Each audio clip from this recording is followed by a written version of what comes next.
günlerde Davos'ta Sülh Şurası'nın yaranması hakkında sənəd imzalandı.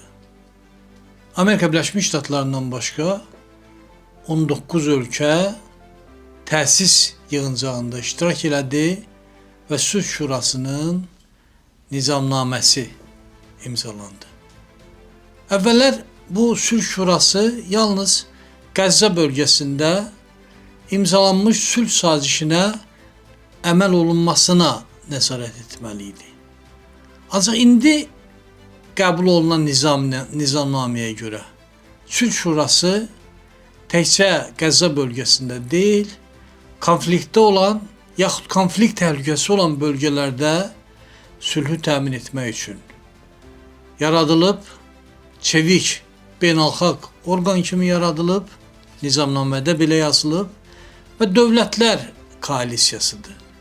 Aydındır ki, bu BMT-nin ən azı sülh sayəsində fəaliyyətini məhdudlaşdırmağa xidmət edən bir orqandır. Üzvləri sədr dəvət eləyir və onlar razılıq verdikdən sonra Sülh Şurasının üzvü olurlar. Üzvlük 3 ildir.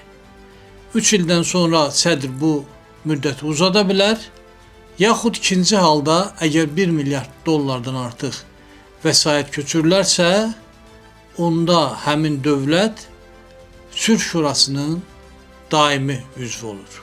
Sədr Amerika Birləşmiş Ştatlarının prezidenti Donald Trump'dır. Ancaq maraqlı olan budur ki, onun müddəti başa çatdıqdan sonra da sədrliyi davam eləyir. Və o yalnız özü varis müəyyən eləyərsə, yaxud icra qurumu onun fəaliyyət qabiliyyəti olmadığını təsdiq eləyərsə, onda sədri yenə də Trump'ın müəyyən elədiyi varis əvəz etməlidir. Bu qurum necə işləyəcək və 1 milyard dollar məsələsi necə olacaq? Çoxlarını narahat eləyən budur.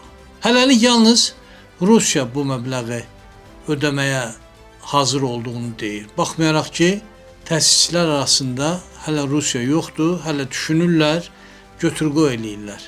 Ancaq Putin bəyanat verib ki, bizim Amerika Birləşmiş Ştatlarında saxlanan aktivlərimizin 1 milyardını biz bu Sülh Şurasına keçirməyə hazırıq.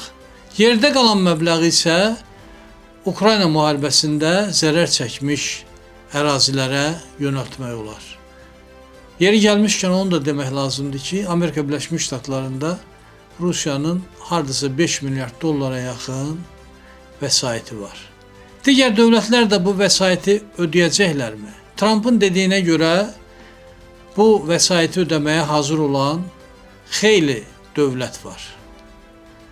Ancaq hələlik rəsmi şəkildə heç bir bu barədə bəyanat verməyib. Burada ikinci maraqlı məqam odur ki, üzvlük 3 ildir.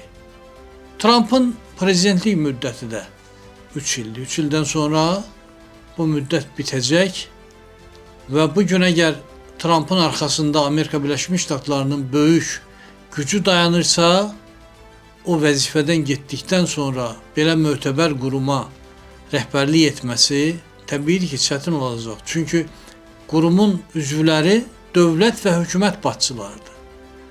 Və o dövlət və hökumət başçılarının iştirak etdiyi, üzv olduğu bir qurumda heç bir vəzifə tutmayan bir biznesmenin rəhbərlik etməsi şübhəsiz ki, çox çətindir, üstəlik onun gücü də xeyli azalacaq. Ona görə Azərbaycan aktiv şəkildə bu prosesdə iştirak etmək qərarına gəldi. Çünki ən azı 3 il bu qurumda iştirak Azərbaycan üçün son dərəcə vacib bir məsələdir. Bu, Amerika Birləşmiş Ştatları ilə münasibətləri daha da yaxınlaşdırmağa imkan verə bilər. Eyni zamanda mühüm məsələlərin müzakirəsində Azərbaycan rəhbərliyinin iştirakını təmin edə bilər. 3 ildən sonra bu qurum işləyəcəkmi? Çox güman ki, işləməyəcək. Çox güman ki, əvvəlki gücü olmadığına görə dövlətlər də ona o qədər maraq göstərməyəcəklər. Üstəlik Sülh Şurasında sədrə bu qədər səlahiyyətin verilməsi, dünyanın heç bir beynəlxalq təşkilatında sədrin bu səviyyədə səlahiyyətləri yoxdur. Demək olar ki, hakimi mütləqdir. İstədiyi qərarı qəbul etdirir, istəmədiyinin qarşısını almaq üçün sadəcə bir etirazı kifayətdir. Ancaq hər halda Sülh Şurası yaradıldı. Əvvəl Qəzza ilə məşğul olacaq, sonra çox güman ki, Ukrayna prosesinə, Ukraynadakı sülh prosesinə qoşulacaq. Ondan sonrakılara da vaxt çatacaqmı? Bunu gələcək göstərəcək.